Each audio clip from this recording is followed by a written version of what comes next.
मैं संजय, और चलिए चलते हैं थोड़े से फिर से नए सफ़र पे। बुद्ध का जन्म 563 ईसा पूर्व हुआ था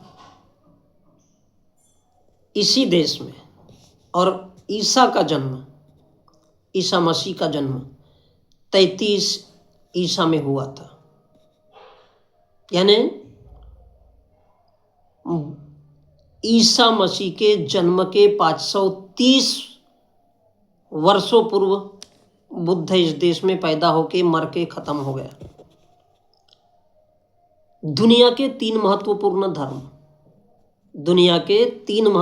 धर्म, ईसाई धर्म, यानी ईसा मसीह को मानने वाला कहता है कि ईसा मसीह के अलावा दुनिया में कोई भी ईश्वर नहीं है। इसलिए हे प्रभु ईसा, दोनों हाथ जोड़कर कहता है, हे प्रभु ईसा, मुझे लहसुन दे दो, मुझे अदरक दे दो, थोड़ा मुंह का स्वाद तो बढ़े, मुझे कार दे दो, मुझे बंगला दे दो। प्रभु ईसा या ईसा मसीह क्या मुकेश अंबानी है जो अपने बेटे को वनतारा चिड़ियाघर बना करके दे देगा? जैसा मुकेश अंबानी ने अपने बेटे के लिए वनतारा चिड़ियाघर बना दिया है, क्या ईसा मसीह वैसा ही है? क्या भारत का हर माँ बाप अपने बेटे को रोज पैसा देता है? नहीं देता। 10 रुपया नहीं देता। क्या नहीं देता? 10 रुपया नहीं दे सकता। जिसने पैदा किया है, जिस बाप ने पैदा किया है, जिस माँ ने पैदा किया है, वो 10 रुपये अपने बेटे को नहीं देते। हर 5 सेकंड में एक बच्चा भूख से मरता है। ये प्राकृतिक सत्य है, क्योंकि माँ बाप के पास भी खाने के लिए पैसा नहीं है। और वो कहता है, कैसे कैसों को दिया है, ऐसे वैसों को दिया है, मुझको भी तो सैर करा दे, बंगला मोटर कार दिला दे। ईसा ने दुनिया को एक ही चीज दी है, ऐसा नहीं कि नहीं दिया है। ईसा ने दुनिया को एक चीज दी है। ईसा मसीह की बात कर रहा हूं। ईसा पूर्व और ईसा बाद। अब साला ये भी क्या कम है? अब क्या ये भी कम है? जो तुमको गाड़ी देगा, बंगला देगा, कार मोटर देगा और पैसा देगा, अब क्या ये भी कम है? इसलिए हमारे हिंदू साधुओं ने बड़ा प्यारा काम किया है। कौन 5,000 देगा, कौन 10,000 देगा, कौन 20,000 देगा, उसको सबसे पहले मंदिर के दर्शन कराओ। VIP और VVIP सुविधा। ईसाई कहता है, ईसा मसीह का मानने वाला ईसाई धर्म का इंसान कहता है, ईसा के अलावा कोई प्रभु, कोई ईश्वर नहीं है। ईसा के अलावा कोई प्रभु, कोई ईश्वर नहीं है। अब सोचो, बेटा मांगने से तो भीख भी नहीं मिलती है। अगर ऐसा होता ना, तो जो भिखारी होता है सड़क पे, वो दुनिया का सबसे अमीर इंसान होता मांग मांग करके। तो मांगने से तो भीख भी नहीं मिलती, तो ईसा मसीह क्या घंटा देगा, है ना?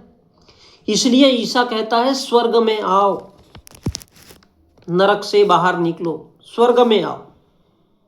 और स्वर्ग में आकर के जब मांगोगे तो जो मांगोगे वो सब मिल जाएगा, क्योंकि हिसाब किताब तो स्वर्ग में ही होना है।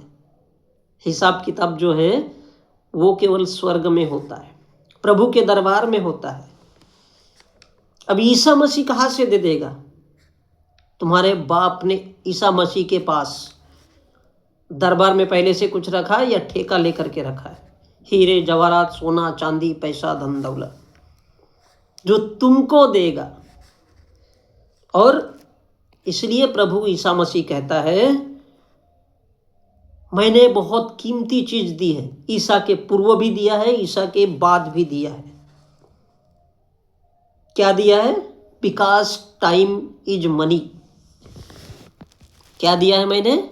समय दिया है, ईसा के पहले का, ईसा के बाद का। इसलिए टाइम इज मनी। टाइम निकालो, स्वर्ग में आओ। तुम्हारा बाप तुमको 10 रुपये नहीं देता, मैं क्यों तुमको पैसा दूं? फिर भी मांगने वाले बेचारे मांगते हैं और कहते हैं, कैसे कैसों को दिया है, ऐसे वैसों को दिया है, मुझको भी तो लिफ्ट करा दे, मुझको भी तो लिफ्ट करा दे, बंगला मोटर कार दिला दे। और वो भी ना मिले तो फिर कहते हैं, अरे अदरक दे दे, लहसुन दे दे, एक तेरे दरबार की मालदार फर्री दे दे, एक रात उसके साथ सो करके कम से कम सुकून से एक रात तो निकलेगी, एक रात तो गुजरेगी। और प्रभु ईसा मसीह कहता है, ऐसा बेटा ऐसा तो तेरे को फर्री चाहिए। और वो पर्री भी तब मिलती है जब जेब में खड़कू हो, नाना हो। मैं नाना फडणवीस की बात नहीं करता, नाना हो, वो लेते आइयो, फिर परी लेके जाइयो, बिकॉज टाइम इज मनी। और इसलिए मुसलमान कभी टाइम के पीछे नहीं भागता। हम हिंदू टाइम के पीछे ही भागते हैं। हमारा भूत क्या था, फिर भविष्य कैसा होना चाहिए, स्वर्ग में जाना चाहिए कि नरक में जाना चाहिए, भूत मिलना चाहिए या फिर स्वर्ग मिलना चाहिए भविष्य के हजारों सालों, आने वाले पहले के ही सालों में, मतलब जो भविष्य के अभी 1000 साल आएंगे ना, आने वाले हैं, उसमें हमारी ज़िंदगी कैसी हो। इसलिए मुसलमान कभी भी टाइम के पीछे नहीं दौड़ता, वो अपने आज की पूजा अर्चना करता है कि मेरा आज कैसा हो कि आने वाला कल सुधर जाए। देखो कितना बड़ा धर्म है मुसलमानों का, इस्लाम कितना बड़ा धर्म है। इसलिए मुसलमान अपने आज की पूजा करता है कि साला मेरा आज तो सुधर जाए। और जो अपने आज की पूजा करता है उसी को वो नमाज कहता है। नम आज, मैं मेरे आज को नमन करता हूँ तो मेरा आने वाला अपने आप कल सुधर जाएगा। और यही तो नमाज है, नम आज, वो आज को नमन करना है। क्योंकि मुसलमान कहता है, अल्लाह कहता है, साला कल आने वाला किसने देखा है, इसलिए आज को ही नमन कर डालो। कल साला कभी आएगा भी या नहीं जीवन में, इसका भी अता पता नहीं है, और हम लोग ढूंढते रहते हैं। और इसलिए हिंदू शायर कबीरदास कहता है, संत कबीरदास, वो हिंदू शायर कबीरदास कहता है, काल करे सो आज करे, आज करे सो अब, पैसा जब तक ना दिलाए, पैसा जब तक ना दिलाए फिर वो काहे का रब, ये कबीरदास ने कहा है। इसलिए इस्लाम कहता है, इस्लाम वालेकुम सलाम, इस्लाम वालेकुम सलाम। अब वो थोड़ा टोनिंग चेंज कर देता है, अस्सलाम अलैकुम, अर्थात इस्लाम की ही बात करने वाले को सलाम। उसका प्रत्युत्तर आता है, दूसरा साथी कहता है, हुजूर वालेकुम सलाम, यानी जिसने इस्लाम की बात किया है ना उसी को सलाम। तो सलामी भी ऐसी ही है। फिर वो कहता है आगे कि अल्लाहु अकबर, तो अल्लाह हो या अकबर हो, जिसने इस्लाम की बात किया है उसी को सलाम। यानी अकबर हो या अल्लाह हो, दोनों ही बादशाह थे, दोनों भी साम्राज्य विस्तारक थे और दोनों भी राजा ही थे, दोनों भी गाजी थे, दोनों भी पीर थे, दोनों भी फकीर थे अपने अपने ज़िंदगी में, अपने अपने समय में। अल्लाह की भी धार्मिक सल्तनत थी और अकबर की भी साम्राज्य सल्तनत थी। तो दोनों ने एक ही चीज़ समझाई, अपने आज को नमन करो, अपने आज को। आज ना तो अकबर मियाँ जिंदा है और ना ही अल्लाह मियाँ जिंदा है, ना तो अकबर जिंदा है ना ही अल्लाह है। यानी आज टुडे, अर्थात उनका अपना देवता, आज अर्थात ईश्वर, देवता, कुल देवता, और दोनों भी जिंदा नहीं है। आज अर्थात ईश्वर, फिर भी उनके लिए नमाज पढ़ा जा रहा है। जो मर गए, मिट्टी में दफन हो गए, उनके लिए आज भी नमाज पढ़ा जा रहा है। तो जिनकी औलादें आज पान ठेला चलाती है, जिनकी औलादें कारीगरी और मिस्त्री का काम करती है, जिनकी औलादें सब्जी भाजी की दुकान चलाते हैं, ठेला ढोते हैं, जिनकी औलादें खेती करते हैं और अपना पेट भरते हैं, इन ख्वाजा के गरीबों, अब ये ख्वाजा के बंदे हैं ना, तो ख्वाजा के गरीबों, मजदूरों, किसानों के लिए कोई भी नमाज नहीं पढ़ना चाहता कि इनकी जिंदगी कैसी हो, इनकी जिंदगी कैसी सुधरे, उसके लिए कोई नमाज आज तक दुनिया में नहीं बना है। लेकिन जो जिंदा ही नहीं है उसके लिए नमाज चल रहा है।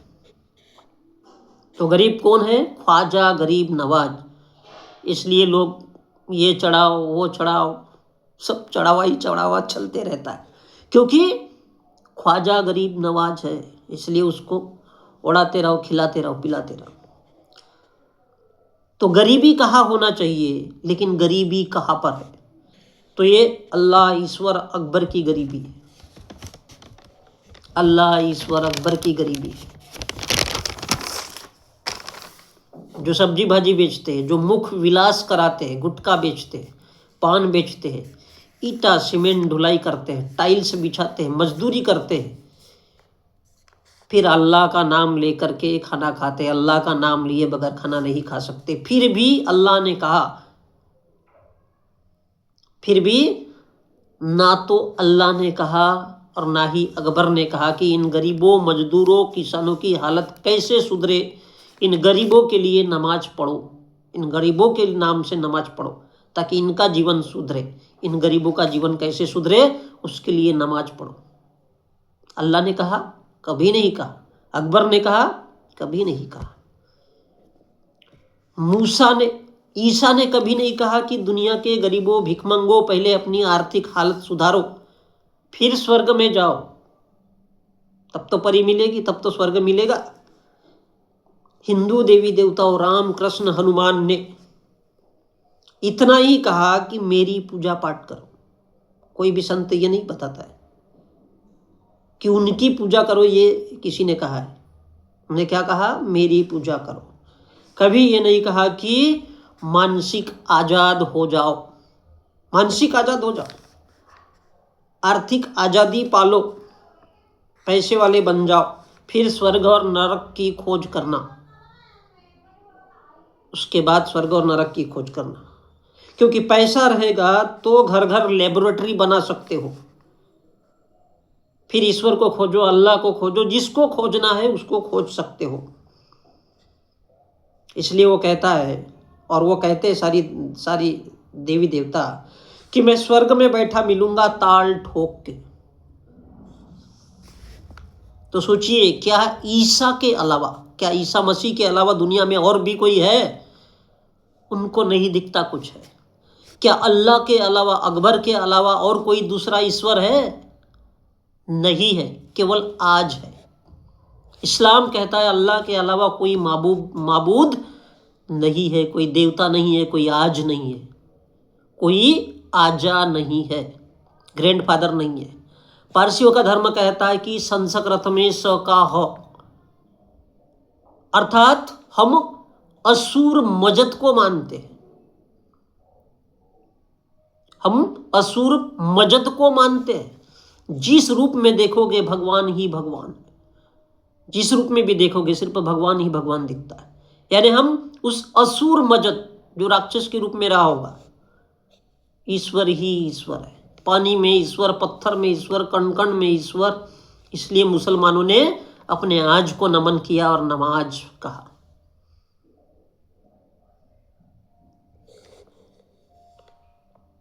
सिखों ने कहा वाह गुरुजी वाह, क्या बात है, सबको एक पंगत में बैठ करके आपने खाना खिला दिया, वाह हे गुरु, वाह गुरु वाह, बंदा चंगा हो गया, वाहे गुरु दी जय। हिंदू औरतें रोटी सेकती है, बेलना चलाती है। हमारे देश में तो कहती है राम आएंगे, कृष्ण आएंगे। ना राम आया ना कृष्ण आया। 5114 वर्ष हो गए, किसी ने नहीं देखा। ईसा पूर्व और ना ही ईसा के बाद पूरा का पूरा समय समाप्त हो गया। टाइम कभी साला आया ही नहीं है। और सारी दुनिया जानती है, हर कोई कहता है कि टाइम इज मनी, टाइम ही पैसा है भाई। औरतें चिल्लाती है राम आएंगे कृष्ण आएंगे, राम आएंगे कृष्ण आएंगे। करोड़ों की संपत्ति बन गई, जितनी जिंदगी जीना था वो भी उन्होंने जी लिया। बड़े बड़े इस देश में संत फकीर और महात्मा और ऋषि है।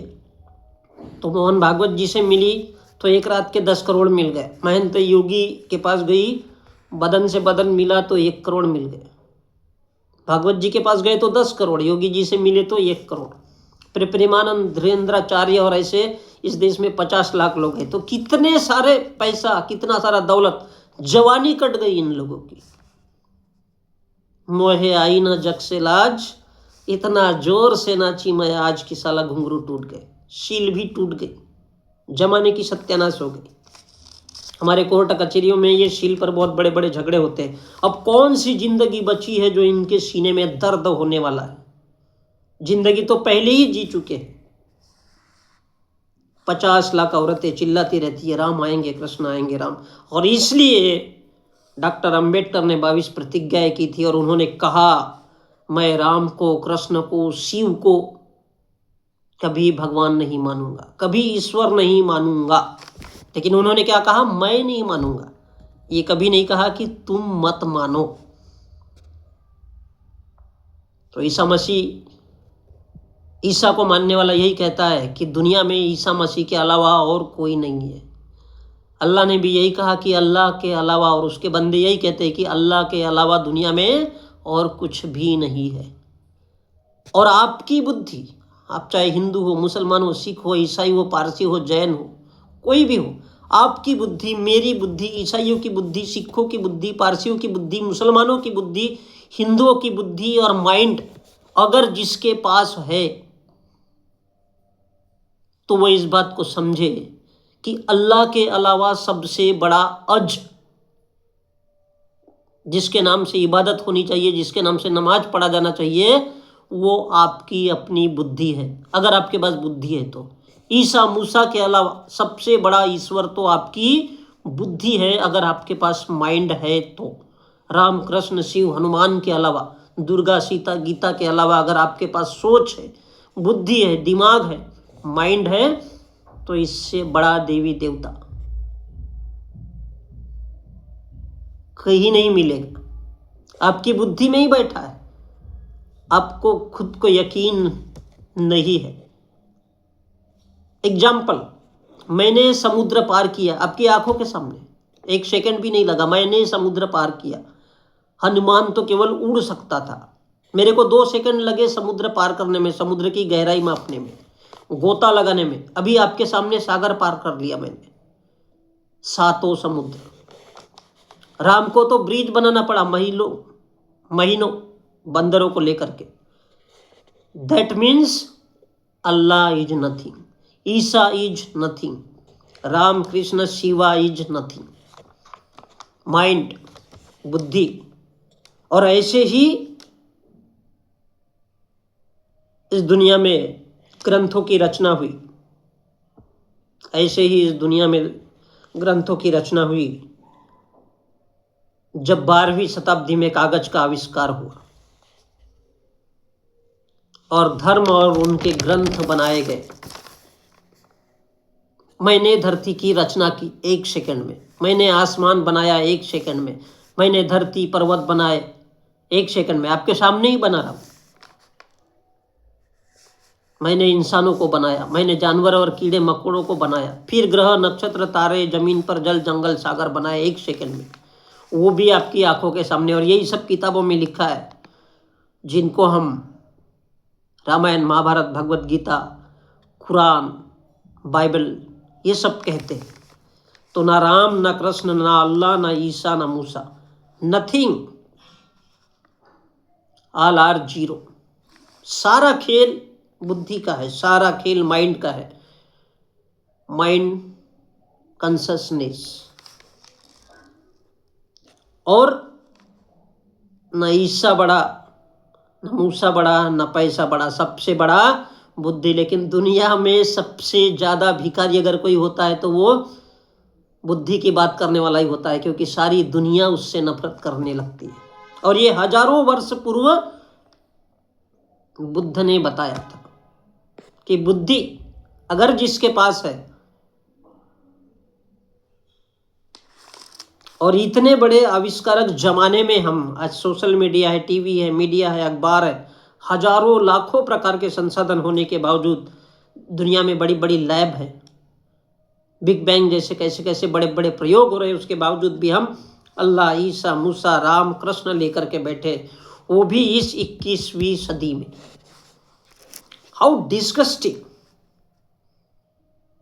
इसलिए औरतों को आम, नींबू, इमली, पानीपुरी, दहीपुरी, भेलपुरी खिलाओ और जिंदगी के मजे लूटो, क्योंकि सिर्फ 60 साल का जीवन होता है भाई, सिर्फ 60 साल का जीवन होता है। कैसी कैसी बातें, कैसे कैसे पागलों जैसे लोग इस दुनिया में।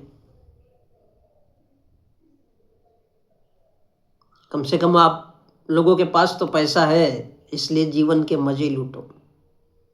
आम, इमली, ये सब खिलाते रहो, खाते रहो, क्योंकि जीवन का मजा सच में खट्टे में ही है।